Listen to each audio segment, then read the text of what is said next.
Hey guys, Thrasher here. Today we're talking about the Queen of Combos and the most controversial character in Dragon Ball Legends, Pan. What's her role on the team? How does she work? What teams does she go on? How do her stats stack up against other sparking units? We're going to get into it all, so let's do it right now.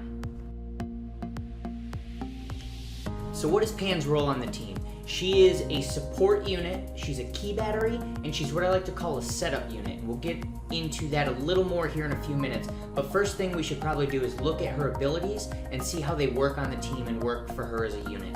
So let's open up her card here and go to ability. This bottom unique ability is awesome if you lead out with Pan. So she gets a 20% key restore speed increase for the first 25 timer counts. So one of the things that some people will like to do is they start with Pan and they'll use up a bunch of the cards that they don't want. So let's say that you have Pan on your team and Vegeta is your damage dealer. One of the things that some person might do is start with Pan, immediately get rid of all of your strike cards using Pan, let her regen the key, and then bring Vegeta in to do the damage. And that's sort of what I was talking about when I said she's a setup unit. We'll get into that a little bit more in a second.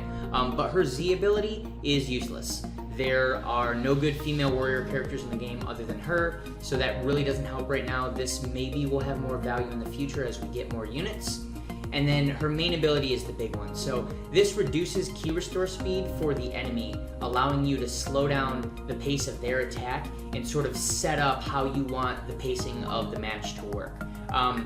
So the big thing about Pan is she's all built around ki. A lot of people think that she's a really bad unit because she doesn't do any damage, but her job is not to do damage. Her job is to set up your team for quick strikes. So a good example of the way Pan can help set your team up is something that I mentioned a moment ago with Vegeta.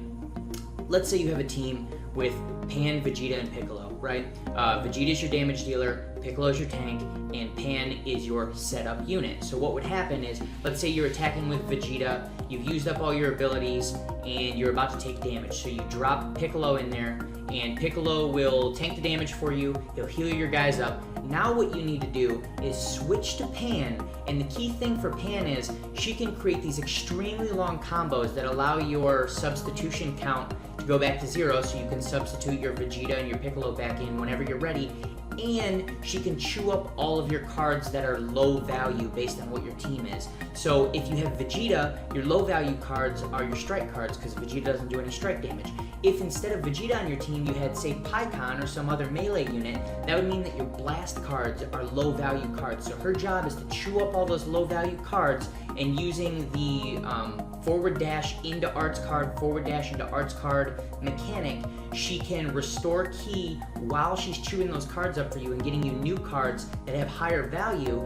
Then once you're set up, you immediately drop in the other unit who's your damage dealer. So I think the reason that she gets a bad rap as a unit is because a lot of people don't understand her job. They think her job is to just sit there and create the longest combo in the world and try to take someone down. That's not gonna work in most cases. At some point, her combo will end, or you'll run into some kind of a mistake, and she's not tanky. So we'll get into her stats here in a second, but she doesn't do damage and she's not tanky. Her only job is to set up your other units, which can be very powerful if you understand that that's her role. So let's go over to her stats real quick, and we'll just kind of give you a rundown of where she sits in comparison to the other sparking units. So in health, she's 4th, and the only 2 units who have lower health pools than her are the 2 damage dealers who are range damage dealers, so Super Saiyan Goku and Vegeta. So she pretty much has the lowest health pool out of anyone that's not meant to be a glass cannon. She has the 5th lowest strike attack. The only person that has a lower strike attack than her is Vegeta, and he's meant to have no strike whatsoever and just be a long-range glass cannon. She has the worst blast attack in the game. She has the 5th worst strike defense. The only unit who has worst strike defense is the other sort of glass cannon, which is Super Saiyan Goku. She has the worst blast defense. So as you can see, her attack is terrible, her defense is terrible. Her only job is to set up your other units. Her critical is 3rd behind Super Saiyan Goku and Spirit Bomb Goku, who's not technically in the game yet. But that doesn't really matter because she's not meant to do damage, like I was saying before. So she's going to be very consistent with the damage that she outputs. You're generally, once you get a feel for her and you've used her a few times, you know how much she's going to chunk out of the enemy before you bring in your nuker, whether it's Vegeta, whether it's Pikkon, whether it's some other unit if you don't have those 2 top tier damage dealers. And then her ki restore speed is the best in the game because that is her job, is to get your ki up as high as it can be while getting rid of the cards that you don't want.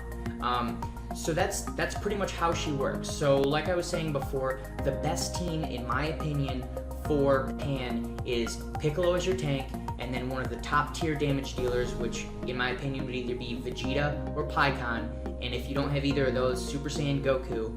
And then what you really want to do is build your Z ability units, the units that are not fighting, to sort of buff up, not Pan. One of the big issues that I see people running into in some of these team builds is they're trying to buff up Pan's either defense or offense with 1 or 2 Z abilities.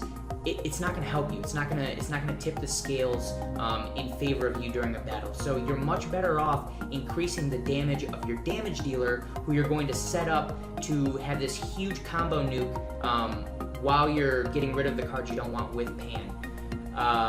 So that's generally how her team is going to work. She's not going to be good on any type of gimmick team, so she won't be good on Ginyu Force because that team's already built around having low arts cards costs. She won't be good on a self-destruct team. Obviously, she doesn't make any sense to go on that team. She won't be good if you do not have a top tier damage dealer, because her job is to set up that top tier damage dealer. So if you don't have a top tier damage dealer to go with her, I wouldn't put her on your team unless you just don't have other units to fit into your team. And that's pretty much how the character works as a whole. So you guys let me know what you think. Maybe I'm completely wrong and you have your own opinion. I'd love to hear it in the comments. Make sure to like and subscribe, and I will see you guys in the next video.